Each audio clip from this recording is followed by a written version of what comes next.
এখানে নিয়েছি 6টা কাকরোল। কাকরোলের যে উপরের অংশটা থাকে কাটা কাটা, সেগুলো কিন্তু আমি পরিষ্কার করে নিয়েছি চুলে, আর ভালো করে কিন্তু জল দিয়ে ধুয়ে পরিষ্কার করে নিয়েছি।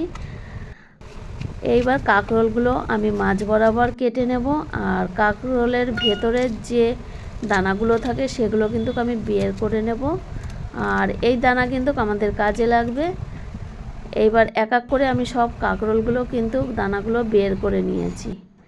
এবারে একটা মিক্সিং জার নিয়েছি, এবার এগুলো কিন্তু আমি বেটে নেব।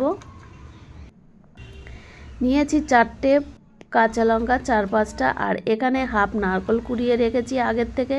নারকেল কোড়াটা আর দেখাতে পারিনি। এবার অল্প কিছুটা নারকেল মিক্সচার করব, আর কিছুটা রেখে দিয়েছি, এরকমেরই রাখবো। এবার আগের থেকে বেটে নিয়েছি পোস্ত আর সর্ষা। এবারে যে বড় বড় চিংড়ি মাছ ছিল সেগুলো কিন্তু আমি দিয়ে দিয়েছি পরিমাণ মতন নুন, পরিমাণ মতন হলুদ, আর সামান্য একটু চিনি, আর একটু কাশ্মীরি লঙ্কার গুঁড়ি দিয়ে এবার ভালো করে মাখিয়ে নিয়েছি। এবার পুরভর্তি কাঁকরোলের পকোড়া বানাবো আমি। এখানে সব রেডি করে রেখে দিয়েছি, আর কাঁকরোল সেদ্ধ করব তার জন্য কড়াই বসিয়ে দিয়েছি। কড়াইতে নুন দিয়ে দিয়েছি, এবার কাঁকরোলগুলোও দিয়ে দিয়েছি। যখন 80% যখন সেদ্ধ হয়ে যাবে তখন কিন্তু আমি কাঁকরোলগুলো তুলে নেব জল থেকে। একটা প্লেটে কিন্তু আমি তুলে নিয়েছি কাঁকরোলগুলো। এবার সব পুর দিয়ে দেব কাঁকরোলের ভেতরে, দিয়ে এবার একটা একটা করে আমি সাজিয়ে নেব। আর এরকম পুরভর্তি কাঁকরোল চিংড়ি মাছ দিয়ে কে কে খেয়েছো অবশ্যই কিন্তু জানাবে। আর যারা যারা খেয়েছো তারা তো জানো, আর যারা যারা খাওনি অবশ্যই ঘরে কিন্তু একবার হলেও ট্রাই করবে।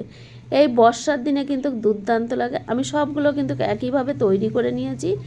এবার আমাদের লাগবে বেসন।